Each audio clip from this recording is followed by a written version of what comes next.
Now that you know about the core bullets, let's take a look at how they interact. One major difference between rapid logging and traditional lists is that you don't need to keep them separate. You don't need to have separate task lists, event lists, and note lists. Simply log your thoughts as they bubble up throughout the day.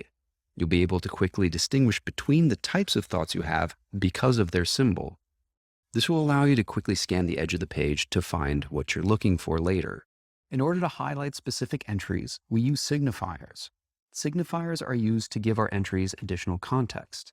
They're placed to the left of the other bullets, which makes them stick out and easy to find when you scan your pages later. Two popular signifiers are priority, which is paired with the task bullet, and an inspiration, which is paired with a note bullet. Now, your priorities and epiphanies alike won't get lost in your notebook. Sometimes one bullet simply isn't enough to capture a complex entry. This is where nesting bullets comes into play. The two most common examples for nested bullets are tasks and events. Some tasks require multiple steps. Let's say you need to hand in a report. So that's the master task. That report requires you to get numbers from Kevin, the account manager, get graphics from Karen, the designer, then put all that information into a deck.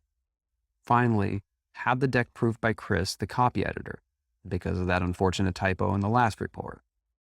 We can also nest different types of bullets. This becomes particularly useful for capturing details or insights about events. Let's say something intense happens at work, like a colleague being let go. Like we mentioned earlier, certain thoughts and feelings come up. To capture them, you simply nest the notes beneath the event like this.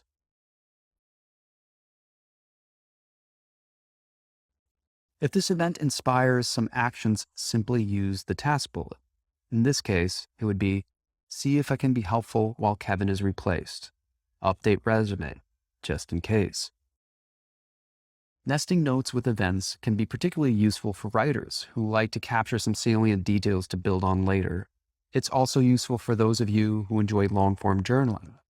Notes nested under an event function as mental anchors or prompts that you're free to explore at length when you have the time.